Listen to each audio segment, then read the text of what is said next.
Okay so hello and very good morning to all my dear student. Welcome करता हूँ मैं Bharat Panchal your chemistry गुरुजी। Again आप सबका कैसे हो भाई सब। आई होप कि सब बढ़िया हैं, बहुत अच्छे जा रही है सभी की लाइफ पढ़ाई एंड मैं क्लियरली विजिबल एंड ऑडिबल हूँ आप सबको। जल्दी से ऐसा कर दीजिए, इज एवरीथिंग फाइन और नॉट।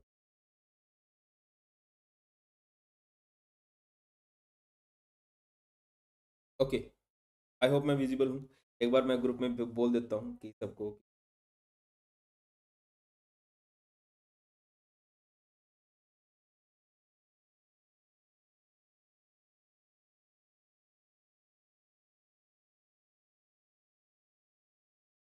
हे एवरीवन, आज एक इम्पोर्टेंट क्लास होने वाली है यार। सॉल्यूशन के सारे इंपॉर्टेंट क्वेश्चन करने वाले हैं क्लास में।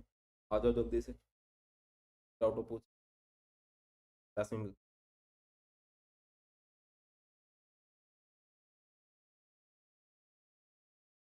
गुड आफ्टरनून हो गया क्या? Hello and very good afternoon बेटा। Good afternoon study. Hello Yuvraj. तो सॉल्यूशन चैप्टर के इंपॉर्टेंट क्वेश्चन आज हम लोग करने वाले हैं।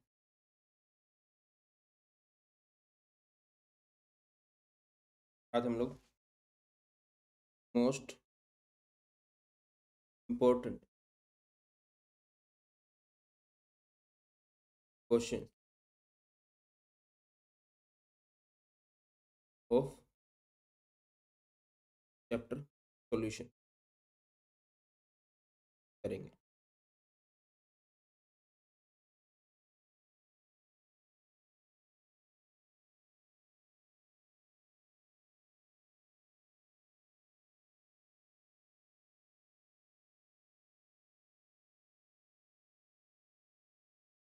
और ये क्लास आप लोग एक्सपेक्ट कर सकते हो, लगभग 60 to 75 मिनट्स की क्लास होने वाली है।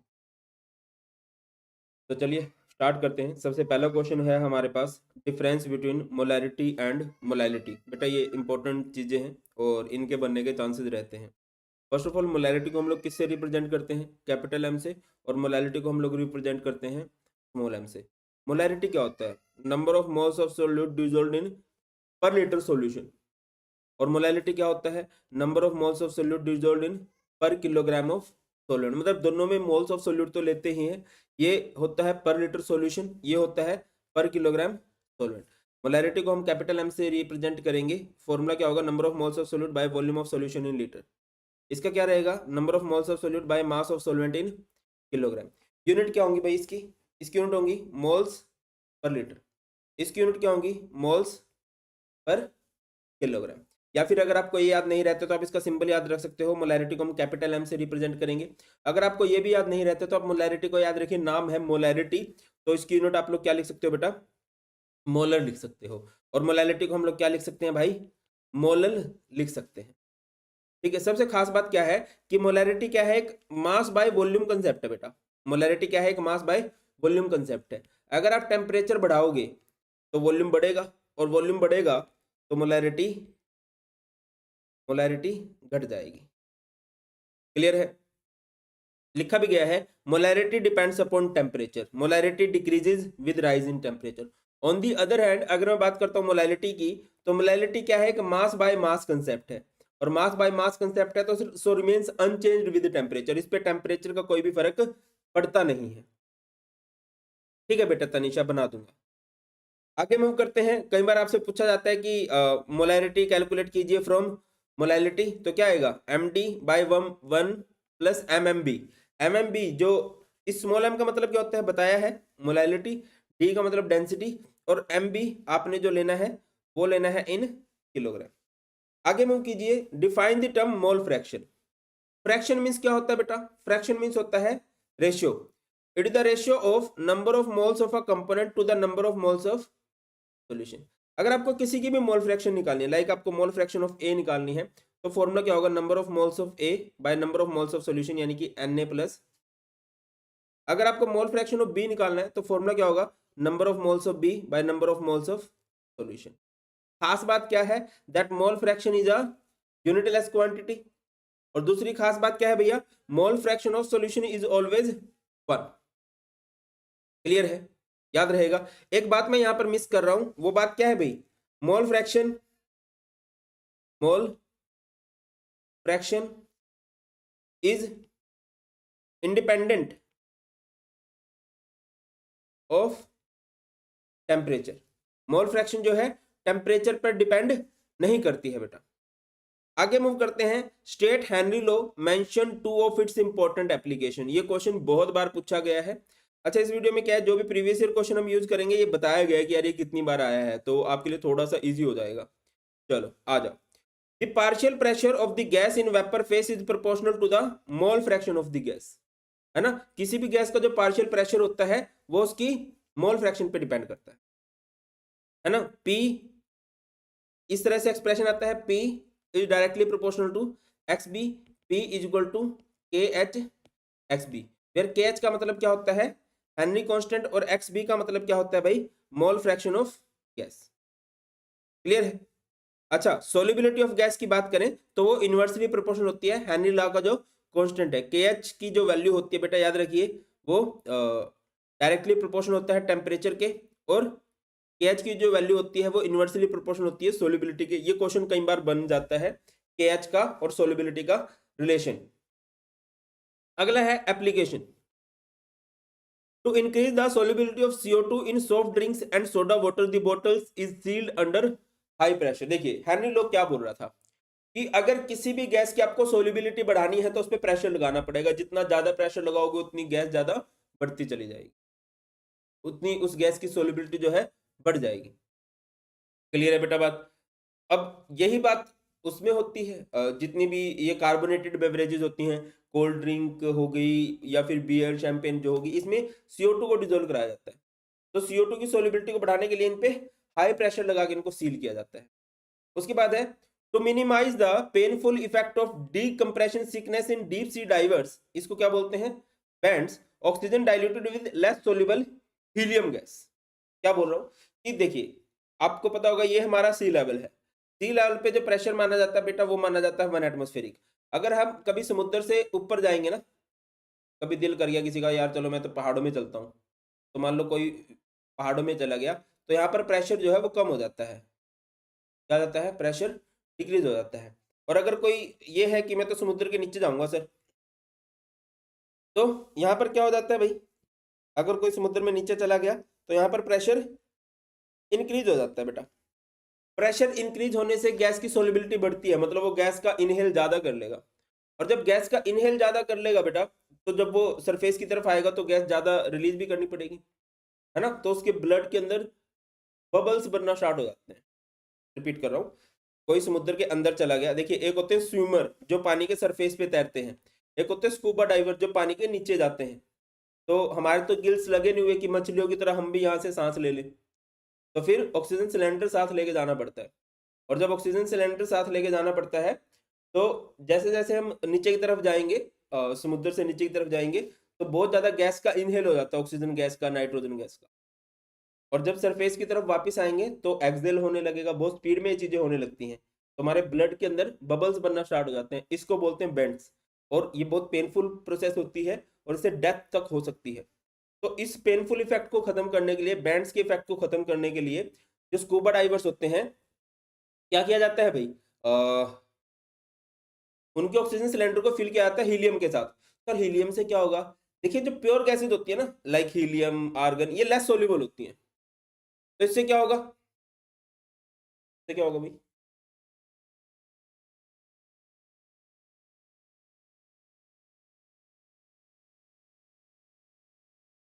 हाँ, लेस सोल्यूबल हीलियम गैस से क्या होगा, सोल्युबिलिटी कम है तो गैस का इनहेल कम होगा, जब इनहेल कम होगा तो एक्सहेल भी कम होगा, तो बैंड्स वाला प्रोसेस बढ़ेगा ही नहीं।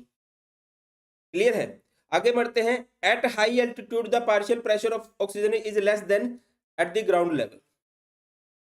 प्योर गैसेस मतलब बेटा जो सिर्फ गैसेस फॉर्म में होती हैं। देखो जैसे मैं आपको एक एग्जांपल देता हूं, आपने देखा होगा कोल्ड ड्रिंक्स जो होती हैं उनके अंदर CO2 गैस से डिजोल्व क्यों कराई गई, क्योंकि मिक्सचर है, अलग अलग एलिमेंट से मिलकर बनी है, कार्बन से ऑक्सीजन से, या इसके अलावा सल्फर डाइऑक्साइड हो गया, तो ये भी एक मिक्सचर है। प्योर गैसेज जो सिर्फ लाइक मोनोटोमिक गैस होगी, हीलियम है, इसमें कोई और नहीं है, कोई और एलिमेंट नहीं है, जैसे आर्गन हो गया, मोनोटोमिक गैस है, तो इनकी सोल्युबिलिटी थोड़ी कम होती है।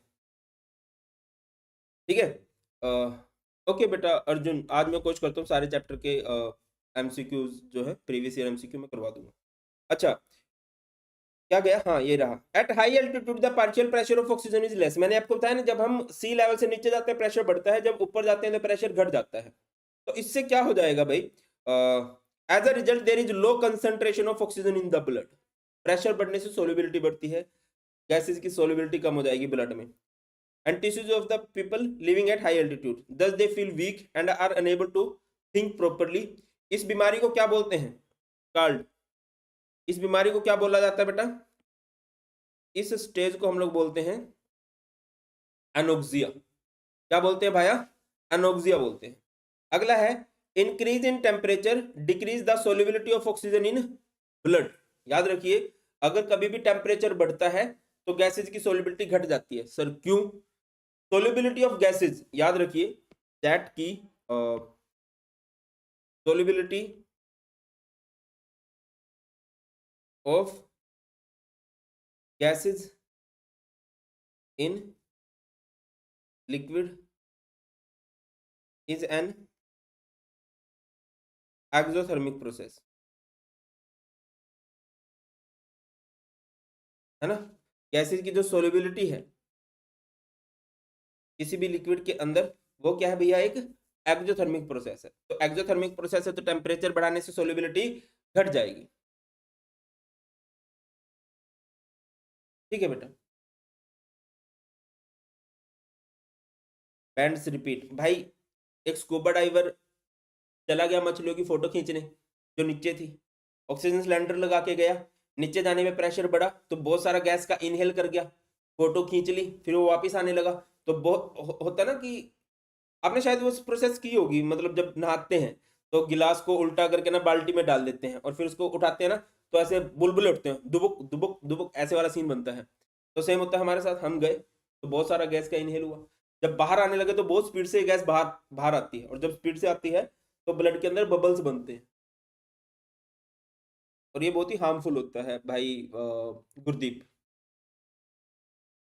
आगे मूव करते हैं, state Raoult's law, what is the similarity between Raoult's law and Henry law. अच्छा ये सीरीज ना, मतलब एक अच्छे नोट्स हैं ये, ठीक है, भेज दूंगा, लगभग सब कुछ इसमें कवर कर दिया है पूरे चैप्टर को। चलो इधर आ जाओ, क्या फंडा है भाई, the partial vapour pressure of each component is directly proportional to the mole fraction of that component. किसी भी कंपोनेंट का जो पार्शियल वेपर प्रेशर होता है वो डायरेक्टली प्रोपोर्शनल होता है उसकी मोल फ्रैक्शन के। लाइक अगर आप पीए निकालते हो तो प्रोपोर्शनल होगा उसकी मोल फ्रैक्शन के, लाइक आप पीबी निकालते हो तो वो मोल प्रोपोर्शनल होगा इसकी मोल फ्रैक्शन के, ठीक है ना। और जब इस प्रोपोर्शनलिटी कांस्टेंट को आप हटाओगे तो ये क्या हो जाएगा, PA, PA is equal to P naught into X A, PB क्या हो जाएगा, P note B into X B, है ना।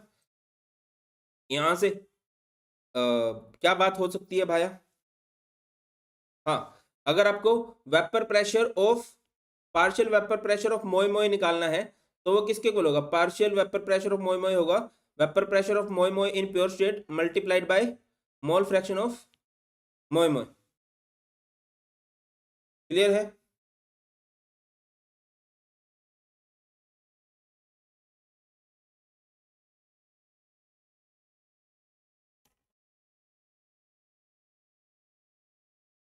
चलो, P nought A P note B क्या है, आर प्रोपोर्शनलिटी कांस्टेंट। और हेनरी लॉ क्या बोलता है, according to Henry law partial pressure of a gas is proportional to the mole fraction of solute. तो P is proportional to X, P is equal to KHX, where KH का मतलब क्या है भाई, Henry constant. Clear है। By comparing to equation we see they are only they are similar and seems as the Raoult's law is a special case of Henry law, है ना। वैसे तो दोनों सेम ही है ना, क्योंकि P इसमें भी x पे डिपेंड करता है, इसमें पार्शियल प्रेशर क्या है, मोल फ्रैक्शन पे डिपेंड करता है, और इसमें पार्शियल प्रेशर मोल फ्रैक्शन पे डिपेंड करता है। सिर्फ डिफरेंस कहां पर आ रहा है, डिफरेंस आ रहा है प्रोपोर्शनलिटी कांस्टेंट पे। यहाँ पर प्रोपोर्शनलिटी कांस्टेंट आप पी नोट बना देते हो और यहाँ पर क्या बना देते हो, KH। आगे मूव करते हैं, राउल्ट्स लॉ के बेटा जी दो केस होते हैं, कौन कौन से, एक होता है फॉर वोलेटाइल सोल्यूट और एक होता है फॉर नॉन वोलेटाइल सोल्यूट, है ना। एक होता है फॉर वोलेटाइल सोल्यूट, एक होता है बेटा जी for non volatile solute. Volatile solute में क्या होगा, वोलेटाइल सोल्यूट ऐसा होता है, देखिए लाइक ये सॉल्यूशन है, सॉल्यूशन किससे मिलके बनेगा, सोल्यूट प्लस सॉल्वेंट, यानी कि दोनों वेपर्स बनाएंगे, है ना। वोलेटाइल में तो ये होगा। तो अगर आपको टोटल वेपर प्रेशर निकालना है तो वो सोलवेंट पे भी डिपेंड करेगा, सोल्यूट पे भी डिपेंड करेगा। और नॉन वोलेटाइल सोल्यूट क्या होता है, जहां पर सोल्यूट वेपर्स नहीं बनाता। यानी कि अगर आपको सॉल्यूशन का वेपर प्रेशर निकालना है तो वो सिर्फ सॉल्वेंट पे डिपेंड करेगा, सोल्यूट पे डिपेंड नहीं करेगा, है ना। लाइक जो हमारे पास सॉलिड सोल्यूट होते हैं, जैसे कि आपने पानी में नमक मिला दिया, ये पानी है और इसमें ये नमक है। नमक क्या करेगा बेटा, इस सरफेस को ब्लॉक करेगा, वेपर बनने ही नहीं देगा। सिर्फ पानी के वेपर बनेंगे, नमक के वेपर नहीं बनते। कभी नहीं सुना होगा नमक की बारिश होती है। नमक समुद्र साइड में मिलता है बट वो नीचे बैठा हुआ मिलता है। पानी के वेपर्स बनते हैं, है ना। चलिए अगला है, write two differences between ideal solution and non ideal. बहुत इंपॉर्टेंट है यार। Ideal which obey Raoult's law, non ideal which doesn't obey Raoult's law. अगर कोई राउल्स लॉ को ओबे कर रहा है मींस पी ए क्या हो जाएगा, P nought into X A. P B equal to क्या हो जाएगा, P nought B into X B.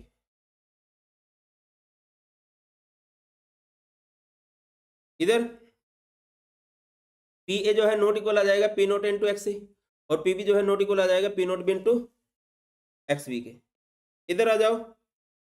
अब यहां पर जो सबसे इंपॉर्टेंट पॉइंट है, interaction of A B is same as interaction of A and B B. और यहां पर interaction of A B is not same, is not same as A and B B. ठीक है ना, क्लियर है। Ideal का graph पता होगा बेटा, ऐसे बनता है। यह है प्योर सॉल्वेंट, यह है प्योर सोल्यूट। यहाँ पर मोल फ्रैक्शन ऑफ सॉल्वेंट 1 होती है, मोल फ्रैक्शन ऑफ सोल्यूट 0 हो जाएगी। इधर इसका उल्टा केस होगा, है ना। और इन दोनों को जोड़ देंगे तो ये हमारे पास क्या बन जाएगा भाई, ये हमारे पास बन जाता है ideal solution. Change in volume 0 होता है, चेंज इन हीट 0 होता है। इधर change in volume change in heat जो है वो 0 नहीं होता। एग्जाम्पल की बात कर लें, एनहेक्सेन एनहेप्टेन, जो मिलते जुलते नाम होते हैं ना वो हमेशा आइडियल सॉल्यूशन में आते हैं। Chloroethane bromoethane, benzene toluene. ठीक है, इधर आ जाओ। एक है पॉजिटिव डेविएशन, एक है नेगेटिव डेविएशन। पॉजिटिव डेविएशन क्या होता है, जो पॉजिटिवली डेविएट करते हैं, है ना। जहां पर फोर्स ऑफ अट्रैक्शन क्या देखने को मिलेगी आपको, वीकर देखने को मिलेगी। और यहाँ पर फोर्स ऑफ अट्रैक्शन क्या देखने को मिलेगी भाई, स्ट्रॉन्गर देखने को मिलेगी। Positive deviation negative deviation type है किसके, positive deviation and negative deviation बेटा जी टाइप है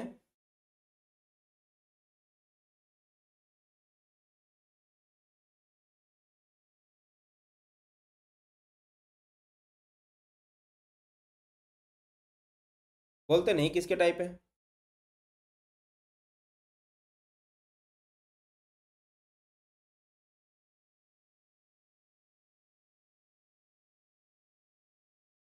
नॉन आइडियल सॉल्यूशन के टाइप। ठीक है, पॉजिटिव डेविएशन में चेंज इन हीट पॉजिटिव होगा, चेंज इन वॉल्यूम भी पॉजिटिव होगा, और इसमें चेंज इन वॉल्यूम नेगेटिव होगा, चेंज इन हीट भी नेगेटिव ही होने वाला है। ठीक है, सबसे इंपॉर्टेंट पॉइंट ये है कि पॉजिटिव डेविएशन में फोर्स ऑफ अट्रैक्शन वीक होती है, नेगेटिव डेविएशन में फोर्स ऑफ अट्रैक्शन स्ट्रॉन्ग होती है। Example ethanol plus acetone positive deviation का, और इसका एसीटोन प्लस क्लोरोफॉर्म। अच्छा, एजियोट्रोप्स की बात कर लेते हैं। एजियोट्रोप्स क्या होते हैं, these are the binary mixture of solution that have the same composition of liquid in liquid and vapour phase and boils at constant temperature. सबसे सिंपल बात, ऐसे लिक्विड सॉल्यूशन जिनकी कंपोजिशन सेम हो in liquid phase as well as in vapour phase, और जो boil होंगे eight constant temperature. ठीक है, अब दो तरह से होता है। एक होते हैं मिनिमम बॉइलिंग एजियोट्रोप्स जो जल्दी बॉईल हो जाएंगे, एक होंगे मैक्सिमम बॉइलिंग एजियोट्रोप्स जो लेट बॉईल होंगे, जिनका बॉइलिंग पॉइंट ज्यादा होगा देन देयर सॉल्यूशन। ठीक है, जो मिनिमम है जल्दी बॉईल कौन होंगे, जिनकी फोर्स ऑफ अट्रैक्शन वीक हो। गेटिंग माय पॉइंट, अगर किसी का फोर्स ऑफ अट्रैक्शन वीक है तो उसका बॉन्ड जल्दी टूटेगा, और जल्दी टूटेगा तो वो चीज जल्दी बॉईल हो जाएगी। तो मिनिमम बॉइलिंग एजियोट्रोप शो किए जाते हैं पॉजिटिव डेविएशन वालों के द्वारा। और मैक्सिमम बॉइलिंग आइसोटोप शो किए जाते हैं नेगेटिव डेविएशन वालों के द्वारा। इथेनॉल प्लस वाटर, यहाँ पर क्लोरोफॉर्म प्लस एसीटोन। क्लियर है? उसके बाद आ जाता है define colligative properties. Colligative properties किसे कहते हैं?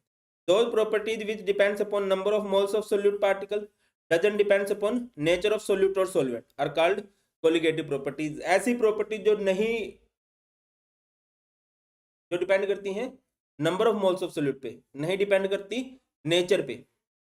बात करें, चार तरह कोलिगेटिव प्रॉपर्टी होती हैं। Relative lowering in vapour pressure, elevation in boiling point, depression in freezing point, osmotic pressure. उसके बाद ऑस्मोसिस के बारे में ज्ञान देना है हमें।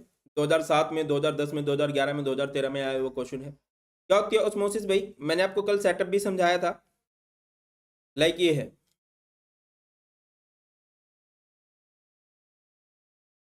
ठीक है, यहाँ पर ये हमारे पास है एसपीएम।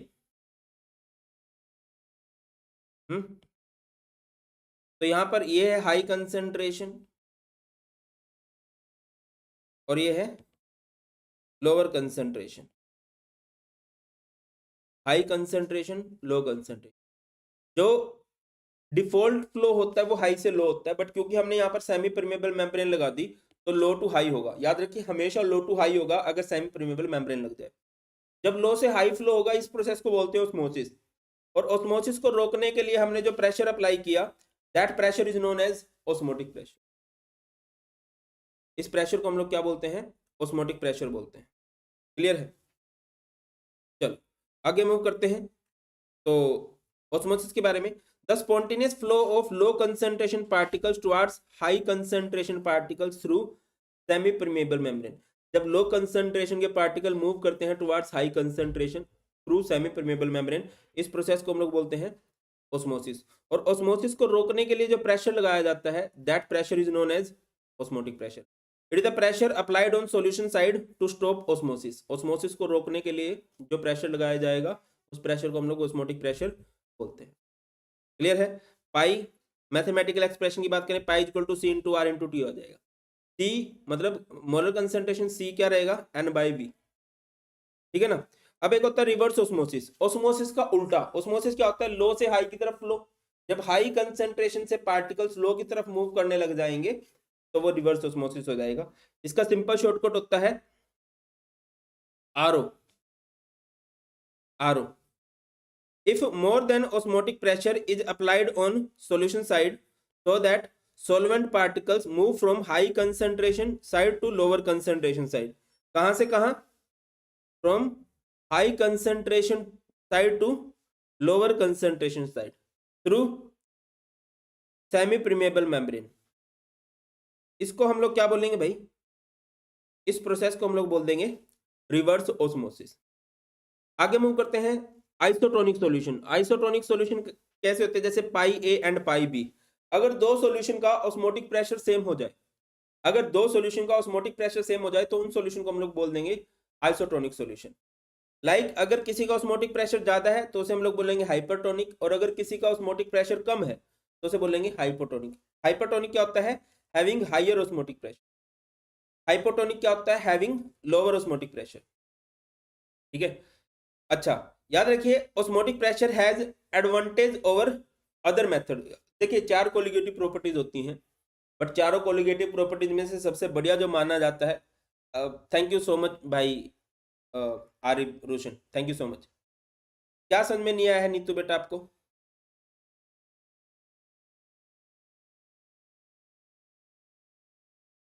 ऑस्मोसिस देखो मैं समझाता हूँ। जैसे कि ये है, वैसे तो मैंने कल इसका वो भी करवाया था, इस चैप्टर का।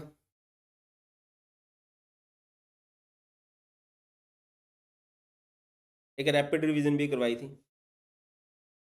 भाई। जो मैं नीट वाले चैनल पे क्लास लेता हूँ वो भी तुम्हारे लिए ही लेता हूँ, आ जा करो उस क्लास में भी।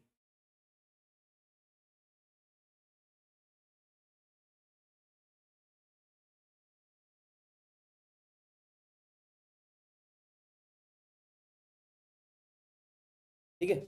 जैसे हाई कंसेंट्रेशन के पार्टिकल्स हैं, सिर्फ लो कंसेंट्रेशन के पार्टिकल्स हैं। यहाँ पर हमने क्या लगा दिया, एसपीएम, क्या लगा दिया, एसपीएम। क्या होता है SPM,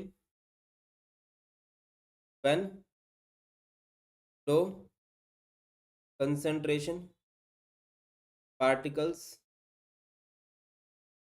move towards high concentration particles through SPM. इसको क्या बोलते हैं बेटा, इसको बोलते हैं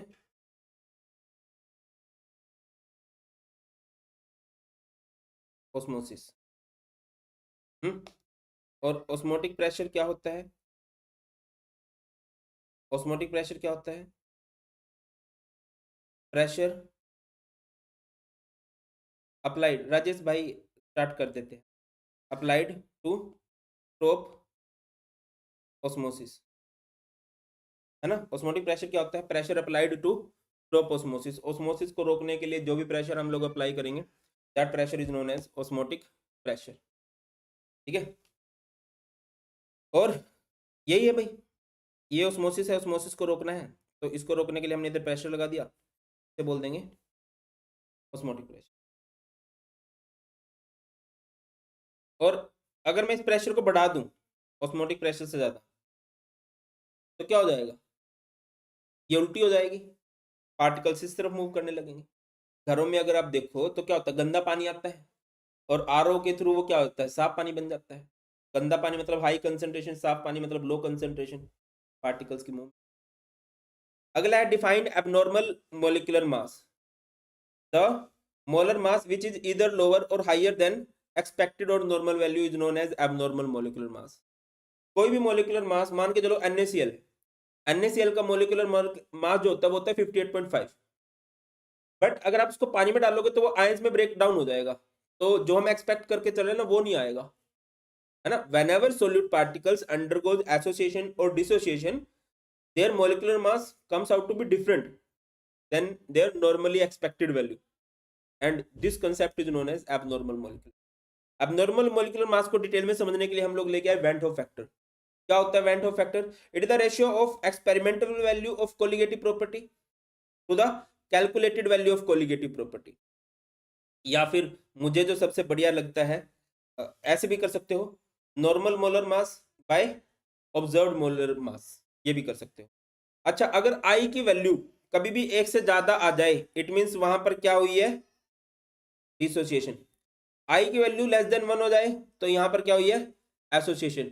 और अगर आई की वैल्यू 1 आ जाए, इट मींस यहां पर ना तो एसोसिएशन हुई है बेटा और ना ही डिसोसिएशन हुई है। अगर आपको कोई बोले डिग्री ऑफ डिसोसिएशन निकाल लो, डिग्री ऑफ डिसोसिएशन का फॉर्मूला क्या होता है, I-1/n-1।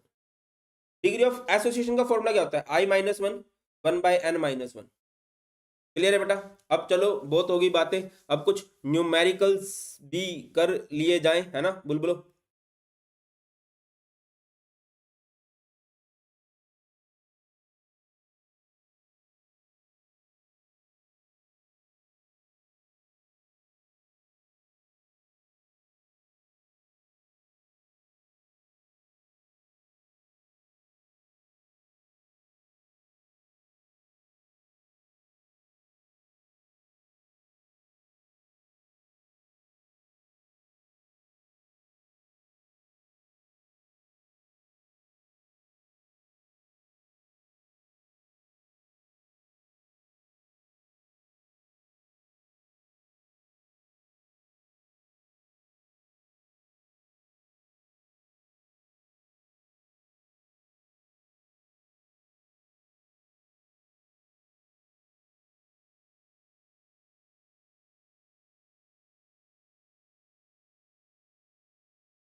चलिए आगे मूव करते हैं।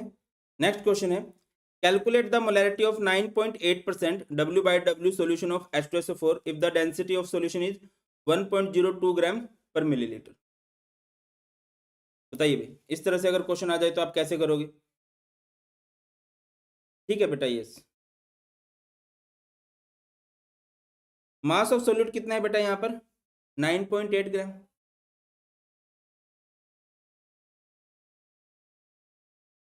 मास ऑफ सॉल्यूशन कितना होगा भाई? 100 ग्राम। ये डाटा कैलकुलेट कैसे होता है बताइए? 9.8% W/W का मतलब क्या है? W/W means mass by mass. 9.8 gram H2SO4 in 100 gram solution. But आप ये देखिए कि आपको कैलकुलेट क्या करना है। आपको कैलकुलेट करना है मोलैरिटी, है ना? तो मोलैरिटी को कर दीजिए भाई।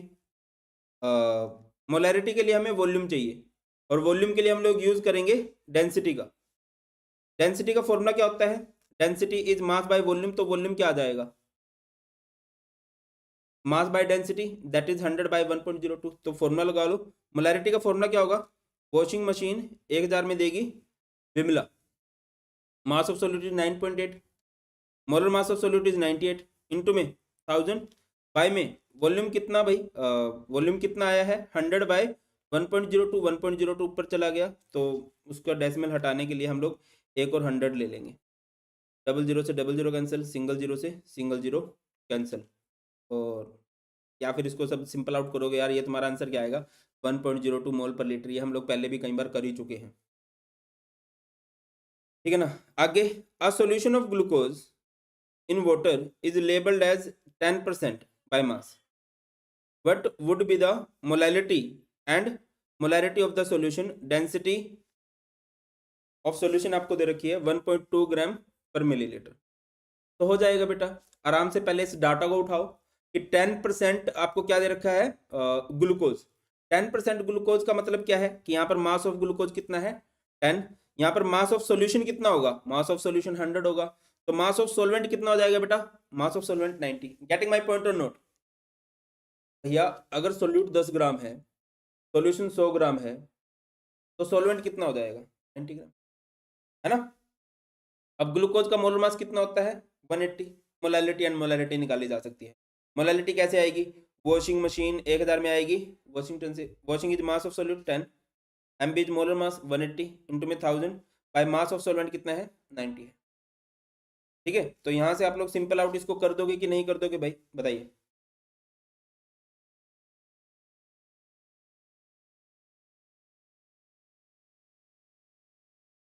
जो भी आएगा वो आंसर आ जाएगा। Same goes with molarity, but molarity के लिए आपको पहले वॉल्यूम निकालना पड़ेगा, और वॉल्यूम का फॉर्मूला क्या होगा? मास by density. Mass of solution 100 है, और डेंसिटी कितने रखी है? 1.2। सीधा पुट करो। वॉशिंग मशीन 1000 में देगी Vimla, washing is mass of solute बेटा 10, molar mass of solute is 180 into में 1000 बाय में वॉल्यूम 100, और ये 1.2 ऊपर जो भी आएगा 0.66 वो आपका आंसर आ जाएगा। गेटिंग माय पॉइंट और नोट? आई होप तो आप समझ रहे हो मेरी बात को ब्रो। आगे मूव करते हैं। An unknown gas x is dissolved in water at 2.5 bar pressure and has mole fraction 0.04 in solution.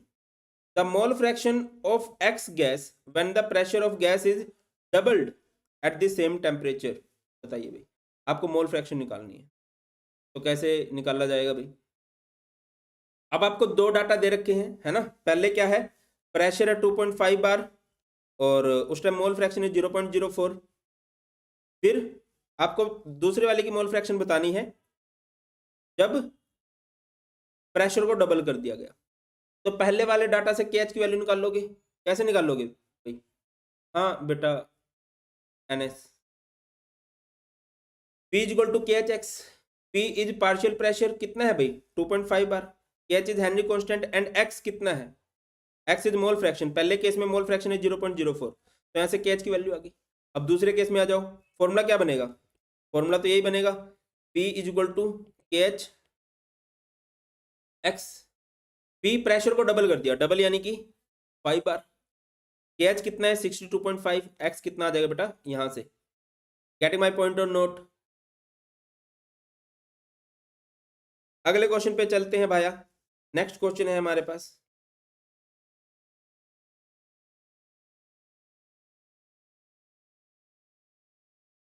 Calculate the solubility of CO2 in water at 298 kelvin under 760 millimetre mercury. KH दे रखा है आपको, बताइए भाई।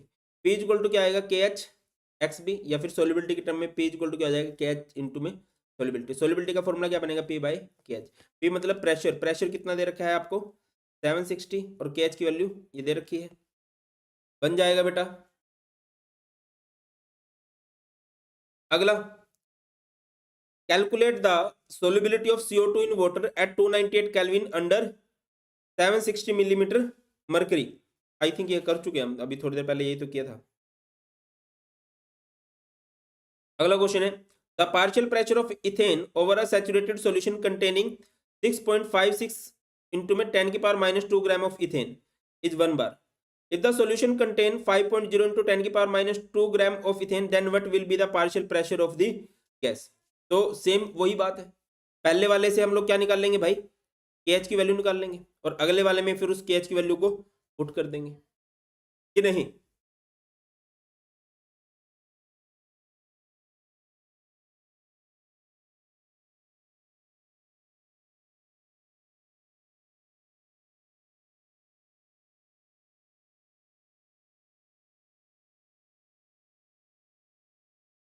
M, यहाँ पर mole fraction वाला formula नहीं लगेगा, यहाँ पर एम वाला फॉर्मूला लगेगा।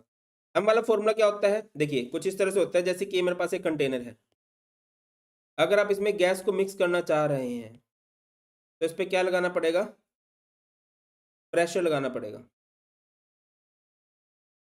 आप प्रेशर लगाओगे तो गैस इसमें घुलेगी,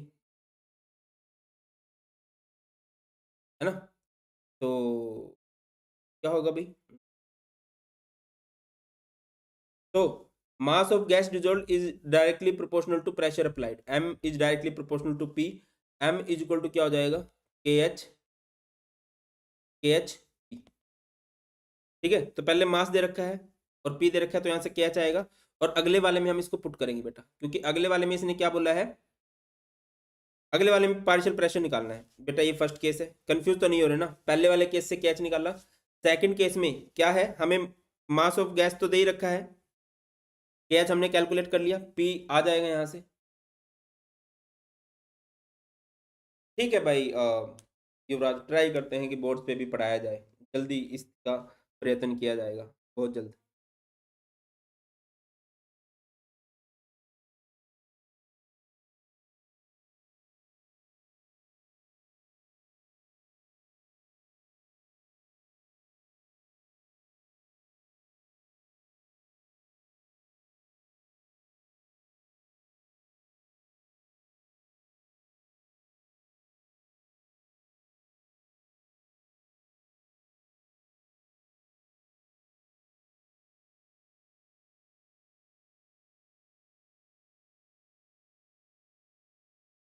चलिए करें। क्वेश्चन है, calculate the boiling point elevation for a solution prepared by adding 10 gram of CaCl2 to 200 gram of water. KB for water आपको दे रखा है 0.52 केल्विन kg पर मोल। मोलर मास ऑफ CaCl2 भी आपको दे रखा है, कैसे करेंगे भाई बताइए।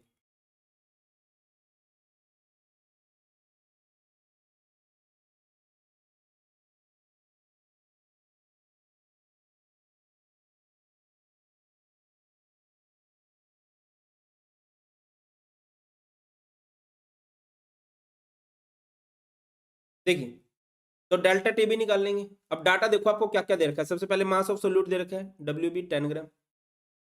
उसके बाद मोलर मास कितना है बेटा, CaCl2 का मोलर मास कितना होता है भाई, CaCl2 का मोलर मास आपको दे रखा है 111, है ना। मास ऑफ सॉल्वेंट भी आपको दे ही रखा है, मास ऑफ सॉल्वेंट की अगर बात करूं, मास ऑफ सॉल्वेंट इन ग्राम कितना दे रखा है, ये दे रखा है 200 ग्राम, और KB भी दे रखा है 0.52 केल्विन kg पर मोल। तो करो यार। अच्छा, सबसे पहले CaCl2 एक सोल्ट है, और जब एक सोल्ट है तो वो आयंस में टूटेगा, किस किस में, Ca2 पॉजिटिव में, 2Cl नेगेटिव में।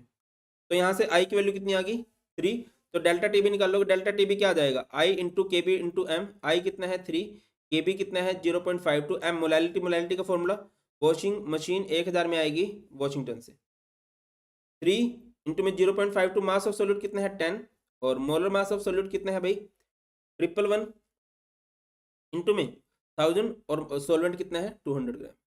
तो इसको सोल्व कर लोगे बेटा, मैं तुम्हारे लिए थोड़ा इजी कर देता हूँ, या तुम खुद ही कर लेना, कैलकुलेशन में जाएंगे तो बहुत टाइम लग जाएगा, फिर मुझे बच्चे बोलेंगे और सर क्या हो रहा है। ठीक है, ये हमने पीछे अभी किया ही है, ये सेम है।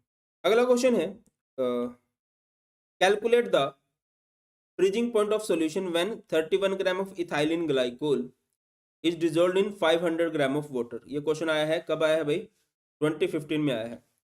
तो सबसे पहले आप डाटा उठाओ, मास ऑफ सोल्यूट कितना है 31 ग्राम, मास ऑफ सोलवेंट कितना है 500 ग्राम, के एफ कितना दे रखा है भाई, के एफ आपको इधर का 1.86 केल्विन केजी पर मोल, मोलर मास ऑफ सोल्यूट कितना दे रखा है, मोलर मास ऑफ सोल्यूट भाई इसका मोलर मास आप लोगों को कैलकुलेट करना पड़ेगा C2H6O2 में, या दे रखा है क्या कहीं, नहीं दे रखा है। कार्बन का 24 हो जाएगा, हाइड्रोजन का 30 हो जाएगा, सॉरी हाइड्रोजन का 6 मिला के 30 हो जाएगा, और ऑक्सीजन का होता है 16 दूनी 32, 30 और 32 62 हो जाएगा। तो यहाँ से मोलर मास आ गया 62 ग्राम पर मोल ना, यहाँ पर हमने कैलकुलेट किया। तो सबसे पहले डेल्टा टी एफ का फॉर्मूला लगाएंगे, डेल्टा टी एफ का फॉर्मूला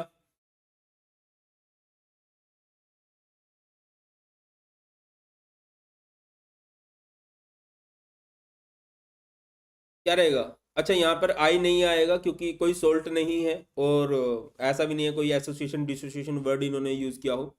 तो delta T F equal to K F into M, M यानी मोलालिटी, वॉशिंग मशीन 1000 में आएगी, वॉशिंगटन से के एफ कितना है भाई 1.86, वॉशिंग 31, मोलर मास 62,000, और ये 500।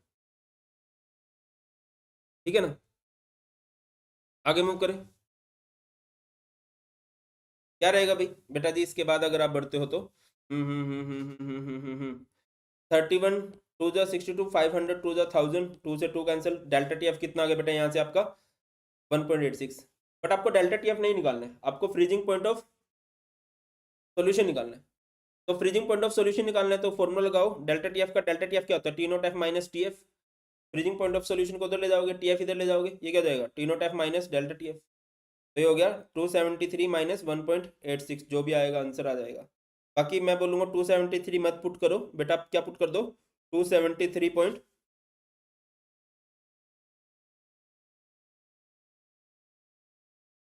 माइनस 1.86, जो भी आएगा आंसर आएगा मैं करवा देता हूँ। 5 में से 6 गए 1 होता है, 0 में से 8 गए 2 होता है, और आई थिंक ये हो जाएगा 271.21 केल्विन।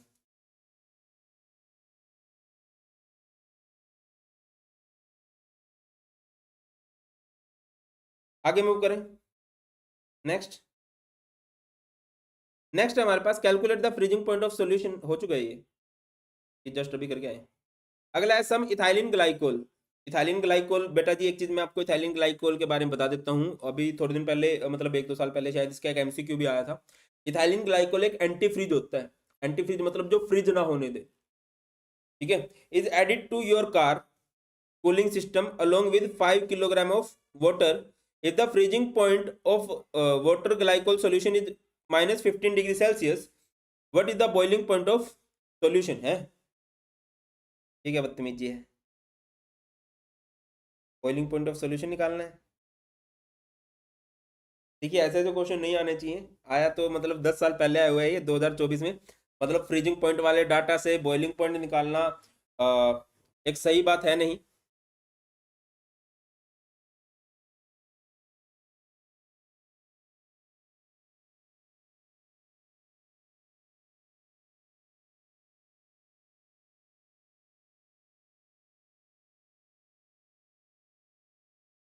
चलिए आगे मूव करते हैं, नेक्स्ट। तो यहाँ से डब्ल्यू भी हमें नहीं दे रखा, सम इथाइलिन ग्लाइकोल उसने बोला है, मतलब भाई कुछ है, अब कितना है वो तो हमें नहीं पता, ठीक है। तो एम बी स्किप, स्किप करने वाले क्वेश्चन ही जनरली आ जाते हैं, तो स्किप तो हम नहीं कर सकते। एम बी कितना है 62, मास ऑफ सोलवेंट कितना है 5000, 5000 आपको कैसे पता? 5 किलोग्राम दे रखा है ना। डेल्टा टी एफ कितना दे रखा है? -15 डिग्री सेल्सियस, मतलब 15 डिग्री सेल्सियस कम हुआ है, तो यानी कि वो 15 केल्विन हो गया चेंज इन जो है। के एफ दे रखा है 1.86, तो यहाँ से delta T F is equal to K F M. K F M यानी मोलैलिटी, मोलैलिटी का फॉर्मूला वॉशिंग मशीन 1000 में आएगी कहाँ से? वॉशिंगटन से। के एफ कितना है? 1.86। W B is mass of solute, ये हमें निकालना है बेटा। यहाँ से आपने मास ऑफ सोल्यूट निकाल लिया, तो बस मास ऑफ सोल्यूट निकाल लो, बाकी सब कुछ तो आपको पता है। पता है कि नहीं पता है? उसके बाद तो डेल्टा टीबी वाला डाटा लगाएंगे। डेल्टा टीबी क्या होता है? Delta T B is equal to K B M. K B washing machine,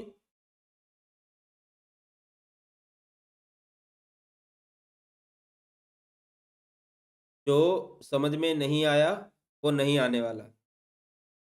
मैं भी पिछले साल तक यही सोचता था, फिर पिछले साल सीबीएसई ने कोई दीन ईमान नहीं रखा, मतलब कुछ सेट में बहुत इजी क्वेश्चन थे, बट एक सेट में बहुत हैप्पी बर्थडे किया गया था, तो ये मत सोचो। वरना मैं तो ये हमेशा ये बोलता था केमिस्ट्री का पेपर सबसे इजी आता है, मैं तो अभी भी ये बोलता हूँ, बट यार पिछले साल वाला सीन देख के ना मुझे थोड़ा सा डर लगने लग गया है। चलो आगे मूव करते हैं। 1 gram of non electrolyte solute dissolve in 50 gram of benzene, यानी कि यहाँ से मास ऑफ सोल्यूट कितना है? 1 ग्राम, और मास ऑफ सॉल्वेंट कितना है? 50 ग्राम है। फ्रीजिंग पॉइंट को लोअर कर दिया, यानी कि डेल्टा टी एफ कितना आ गया? 0.40 केल्विन आ गया। के एफ कितना दे रखा है बेटा? ये ध्यान दो, हमें एम बी निकालना है। बहुत ज्यादातर चांस बनते हैं कि एम बी निकालना आ जाए, मोलर मास ऑफ सोल्यूट निकालना आ जाए। तो कैसे निकाल लेंगे? Delta T F is equal to K F into M. K F M यानी मोलैलिटी, वॉशिंग मशीन 1000 में आएगी वॉशिंगटन से। ठीक है, तो कर दो यार। हमें क्या निकालना है? मोलर मास ऑफ सोल्यूट निकालना है ना, तो एम बी को इधर ले जाओ। पहले कोशिश किया करो हमेशा कि फॉर्मूला बन जाए। तो एम बी को आप इधर ले गए, ये ले गए सर इधर। बाकी के F W B 1000, delta T F W S G, कर दो यार, क्या आएगा?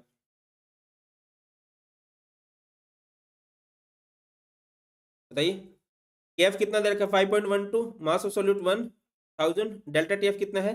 0.40, ये है 50। हो जाएगा कि नहीं हो जाएगा? यहाँ से मुश्किल काम मैं कर देता हूँ। डेसिमल से डेसिमल कट, 0 से 0 कट, 0 से 0 कट, 5 टू ज़ा 10, 2 टू ज़ा 4, और ये 512, 5 में 2, कितना हो जाएगा यहाँ से? 250। गेटिंग माई पॉइंट और नोट बेटा जी? आगे आई होप तो क्लियर है भाई। आगे मूव करते हैं, नेक्स्ट क्वेश्चन की तरफ चलते हैं। नेक्स्ट क्वेश्चन है,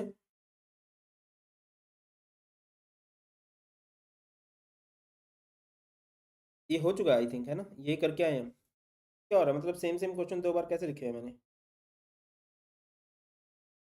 अच्छा, पहले क्वेश्चन अगले पेज पे इसका सॉल्यूशन है। Smart boy.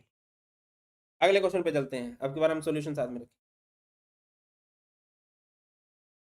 Calculate the boiling point of a solution prepared by adding 15 gram of NaCl to 250 gram of water। बस ये क्या है, मैंने इसको ऐसे कॉपी किया होगा और इधर इसको रेड कलर से चिपका दिया होगा।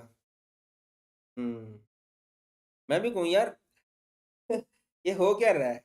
मतलब हर एक क्वेश्चन के बाद उसी जैसा क्वेश्चन दोबारा दिख जाता है। इट्स ओके, इंसान is a puppet of mistake, गलतियां होती रहती हैं। अब NaCl में आई कितना आएगा? आप सबसे पहले NaCl को तोड़ोगे, सही है, ये हो जाएगा Na पॉजिटिव Cl नेगेटिव। तो यहाँ से आई कितना आ गया? के भी कितना आ गया? 0.512 केल्विन केजी पर। डब्ल्यू बी कितना है? मास of solute 15 gram. Molar mass तो कैलकुलेट कर लोगे, वैसे कैलकुलेट क्या करना, वैसे तो 58.5 आता, बट अभी 58.44 दे रखा है, बहुत बदतमीजी है। ये 2011 में आया था क्वेश्चन, मेरे हिसाब से उस टाइम तक तुम्हारी स्कूल लाइफ स्टार्ट नहीं हुई होगी। होगी होगी क्या? शायद होगी होगी, बट रेयर चांस है। उस टाइम आया था ऐसा क्वेश्चन। मास ऑफ सोल्वेंट 250 ग्राम है, तो यहाँ पर फॉर्मूला कौन सा लगाएंगे? Delta T B is equal to I into K B into M. I है 2, के बी कितना है? 0.512। एम यानी मोलैलिटी, मोलैलिटी का फॉर्मूला वॉशिंग मशीन 1000 में आएगी, वॉशिंग टन से washing is mass of solute, mass of solute कितना है 15 है। बाय में मोलर मास कितना है भाई 58.44 है, इनटू में 1000 बाय 250। इस सारे को सोल्व कर लो तो ये आ जाएगा 1.05 केल्विन। तो ये नहीं करना था आपको, एक्चुअल में बॉइलिंग पॉइंट ऑफ सॉल्यूशन निकालना है भाई। Thank you so much, but ये हमारे मानी साहब को जा रहा है, और मानी साहब को आई डोंट थिंक जरूरत है सुपर चैट की। अपने चैनल पे लिया करो लाइव सेशन। चलो, डेल्टा टीबी का फॉर्मूला क्या होता है? Third party, yes. अब इस सेशन के बाद जाऊंगा, ब्लैक मनी इकट्ठी हो गया मेरे पास बहुत। T B minus T nought B, और बॉइलिंग पॉइंट ऑफ सॉल्यूशन अगर निकालना है तो टीबी को एक तरफ रख लो, ये हो जाएगा delta T B plus T nought B. तो कर दीजिए, डेल्टा टीबी ऊपर से आ गया है 1.05, और T nought B 373.15। T nought B क्या होता है? Boiling point of pure solvent, और प्योर सॉल्वेंट वाटर है, वाटर का बॉइलिंग पॉइंट होता है 373.15। आगे बढ़ते हैं। A solution prepared by dissolving, ये बदतमीजी है, 8.95 mg मिलीग्राम,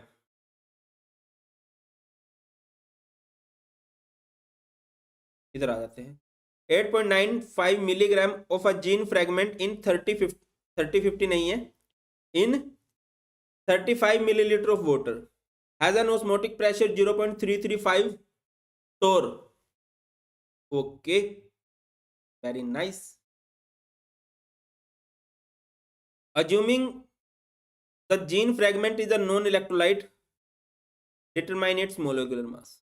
तो सबसे पहले आपको मास ऑफ सोल्यूट दे रखा है बेटा 8.95 मिलीग्राम, मिलीग्राम को अगर आप लिखोगे तो 10 की पावर -3 ग्राम लिखा जा सकता है। R is gas constant, gas constant कितना है अभी 0.0821। टी टेम्परेचर, टेम्परेचर कितना दे रखा है इन्होंने 25 डिग्री सेल्सियस दे रखा है, कैल्विन में करेंगे तो 298 आ जाएगा। वॉल्यूम कितना दे रखा है, कहाँ दे रखा है 35 मिलीलीटर, यानी कि 35 इंटू 10 की पावर -3। ठीक है,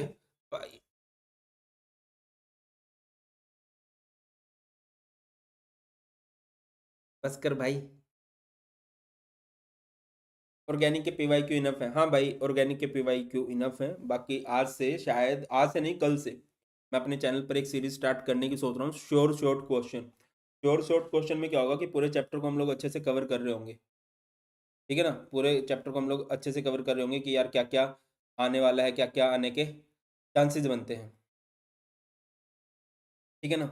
वैसे 3 चैप्टर के ऑलरेडी वो अपलोडेड है। हेलो भाई ओम। अच्छा, नहीं चाहे मिल भी जाए तब भी मैं ये बोलूंगा कि अभी पैसे मत दो, जब तुम्हारा पेपर अच्छा हो जाए, जब तुम्हारा रिजल्ट अच्छा आ जाए तब डोनेट कर लेना, उससे मैं मना नहीं करूंगा, बट अभी नहीं करो। अच्छा, अब तुम्हारे दूसरे क्वेश्चन पे आ जाते हैं कि हाँ sure short P Y Q enough है यार, पीवाई क्यू से बहुत सारी तैयारी तुम्हारी हो जाएगी। सर जो पैसे दे रहे हैं उसके कमेंट पढ़ रहे हैं, ऐसा नहीं है भाई, जब पैसे देते हैं उसका कमेंट सबसे ज्यादा हाईलाइट हो जाता है, और मैं कमेंट नहीं पढ़ रहा हूँ। अब एक बच्चा पैसे दे रहा है, मेरे अकाउंट में नहीं आने वाले हैं वो, ठीक है, तो मेरा लालच नहीं है कहीं, आप ये सोचो। अच्छा, टोर को एटमॉस्फेरिक में कन्वर्ट करेंगे तो इसको 1 ATM जो होता है, 1 ATM जो होता है वो 760 टोर के इक्वल होता है, ठीक है, इस तरह से आ जाएगा। तो यहाँ से फॉर्मूला लगाओगे यार, पाई का फॉर्मूला क्या होता है, pi is equal to C into R into T, फिर C is molar mass, washing machine 1000 में आएगी, कहाँ से आएगी वॉशिंगटन से, इंटू में आर इंटू में टी, तो एम बी को उधर ले जाओ, ये क्या हो जाएगा W B by pi into में 1000 बाय WAG इंटू में आर इंटू में, तो सारे डाटा को पुट कर दो यार। मास ऑफ सोल्यूट आपको कितना दे रखा है 8.95 इंटू 10 की पावर -3, है ना, इंटू में आर 298। अच्छा, वॉशिंग मशीन 1000 में आई, अच्छा मोलैरिटी का फॉर्मूला होता है विमला, विमला। और अगर आपको वॉल्यूम लीटर में दे रखा है कहीं पे, तो यहाँ पर आप सीधा 1 पुट करके भी काम चला सकते हो।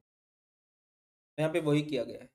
यहाँ पर पाई ऑस्मोटिक प्रेशर और यहाँ पर वॉल्यूम, इस सारे को सोल्व करोगे तो यहाँ से इतना आपका आ जाएगा।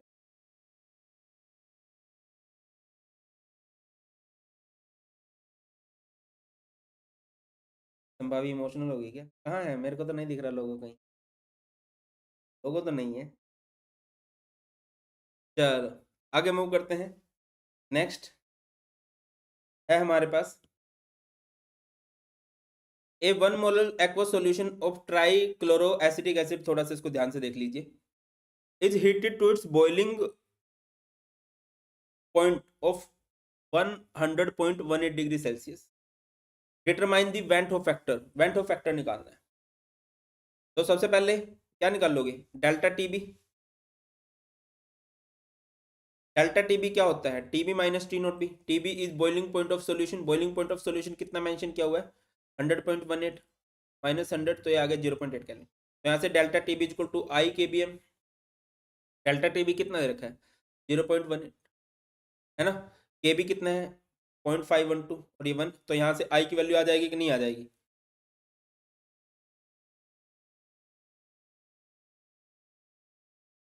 नहीं है ऐसा, वैसे लग रहा है, वैसे दिख रहा है। तो ज्यादातर क्लासे उधर लगाती है ना, दैट्स वाई तुझे दिखाई दे रहा होगा। ऐसा नहीं है। चलो भाया आगे बढ़ते हैं। नेक्स्ट क्वेश्चन है the boiling point elevation of 0.30 gram acetic acid in 100 gram benzene is 0.0633 kelvin. Calculate molar mass of acetic acid from this data. What conclusion can you draw about the molecular state of solute in the solution given है Kb? Molecular state मतलब यहाँ पर association हुई है, dissociation हुई है, कैसे निकालोगे? तो यार सबसे पहले अच्छा क्वेश्चन है।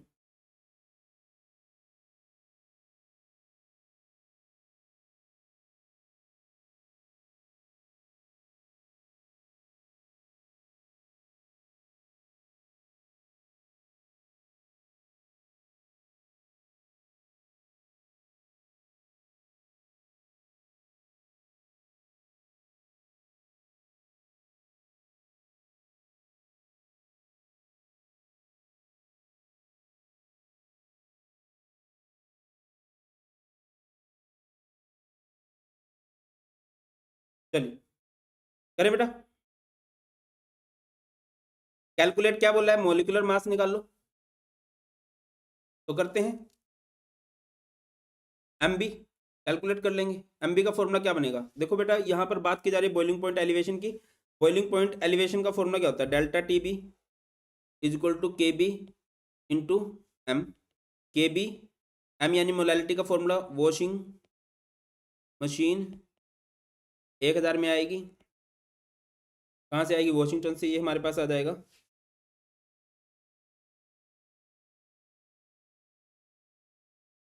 तो यहाँ से एम बी निकाल लेंगे। एम बी उधर चला जाएगा, क्या बन जाएगा? के बी इंटू में डब्ल्यू बी इंटू में 1000, ये delta T B W A C. तो एम बी निकाल लो यार।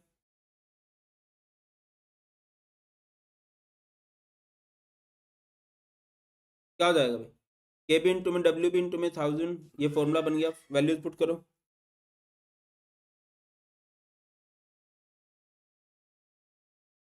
2.53। W is mass of solute 0.30 into में 1000। ये डेल्टा टी बी 0.0633 और ये मास ऑफ सोलेंट कितना है? 100 है। तो यहाँ से इसका आ गया बेटा मोलर मास कितना आ गया? 120। अब आई आप लोग कैसे निकाल सकते हो यहाँ से बताइए? आई आप कैसे निकाल सकते हो भाई? आई सर हम ऐसे निकाल सकते हैं। आई का फॉर्मूला क्या होता है? Normally man obey their mother. Normally man obey their mother. Normal molecular mass by abnormal molecular mass. तो normal molecular mass acetic acid का कितना होता है वो कैलकुलेट कर सकते हैं ना? 60 होता है। और एबनॉर्मल कितना होता है? 120। तो यहाँ से आई की वैल्यू कितनी आ गई? 0.5। ठीक है ना। तो आई की वैल्यू जो है वो लेस देन 1 है। Therefore the solute acetic acid क्या है, उसके अंदर एसोसिएशन हुआ है।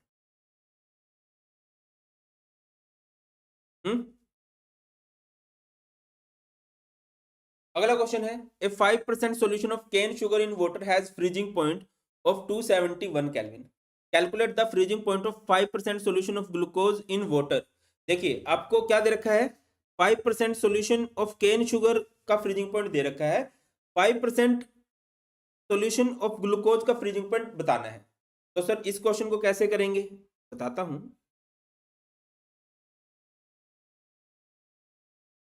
आपको 5% सोल्यूशन ऑफ केन शुगर का फ्रीजिंग पॉइंट दे रखा है, आपको freezing point of 5% solution of glucose का आपको कैलकुलेट करना है। कैसे करेंगे भाई बताइए।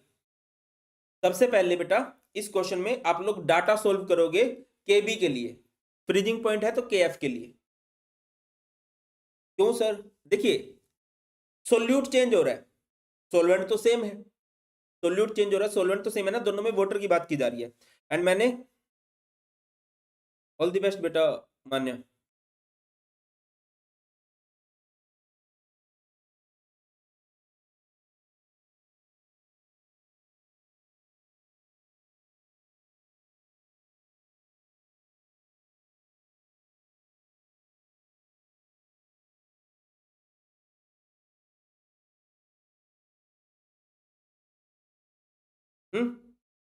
आपको पता होगा के बी एंड के एफ,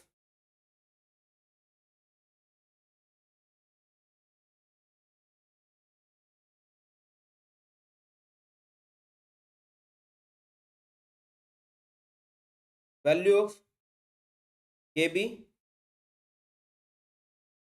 एंड के एफ डिपेंड्स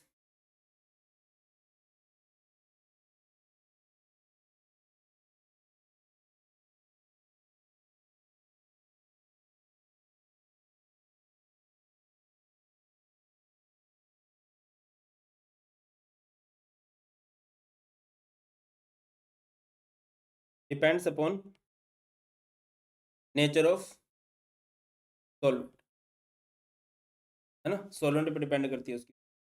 तो कर दीजिए। तो सबसे पहले यहाँ पर क्या निकाला गया बेटा, ध्यान से देखो तो यहाँ पे आप लोगों ने के एफ निकाला है। और फिर दूसरे वाले डाटा में पुट किया। दूसरे वाला डाटा कौन सा है बेटा,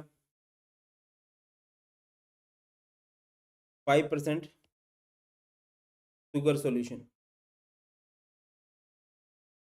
मीन्स क्या है, 5 gram sugar in 95 gram water बेटा। उसके बाद तो सारे का सारा आप लोग सोल्व कर ही लोगे, क्लियर है कि नहीं।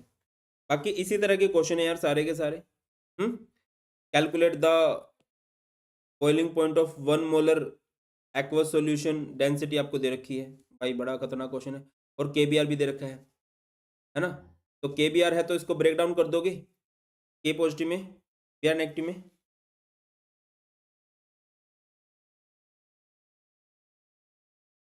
तो आई की वैल्यू क्या आ गई, यहाँ से 2 आ गई, बाकी कर देंगे। हो जाएगा कि नहीं हो जाएगा।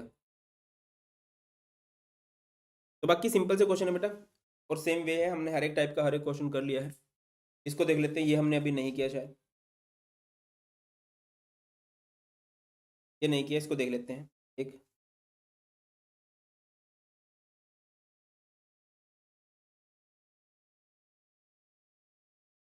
देखिए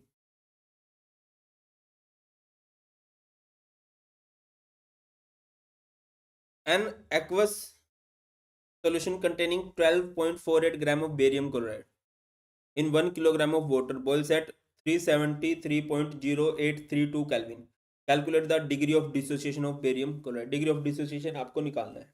और कभी भी अगर आपको डिग्री ऑफ डिसोसिएशन एसोसिएशन निकालना है ना, तो आप आई को मान के नहीं चलते हो। देखिए अगर आपको डिग्री ऑफ डिसोसिएशन एसोसिएशन नहीं पूछा गया होता तो आप BaCl2 का वेंटो फैक्टर निकाल लेते। क्या हो गई, देखिए बता, BaCl2 का वेंटो फैक्टर कितना होता, BaCl2 टूट जाता आयंस के अंदर, Ba2 पॉजिटिव के अंदर एंड 2Cl नेगेटिव के अंदर, तो यहाँ से आई आया था सिंपल सा 3। बट क्योंकि डिग्री ऑफ डिसोसिएशन एसोसिएशन पूछा गया तो आई आप कैलकुलेट नहीं, आई को कैलकुलेट करना पड़ेगा। ठीक है, चलो करते हैं। तो मास ऑफ सोल्यूट है 12.48, मास ऑफ सॉल्वेंट है 1000, के भी आपको दे रखा है, कहाँ गया, ये रहा। और मोलर मास भी दे रखा है ना, नहीं दे रखा तो ये दे रखा है। तो और डेल्टा टी बी ये आ गया। फॉर्मूला लगाओ, delta T B is equal to I into में K B into M, M यानी मोलैरिटी, वॉशिंग मशीन 1000 में आएगी वॉशिंगटन से, तो यहाँ से आप लोग आई कैलकुलेट कर लोगे, है ना। तो डेल्टा टी बी 0.0832 है बेटा, ये 200.34 है, 1000 आई की वैल्यू आ गई।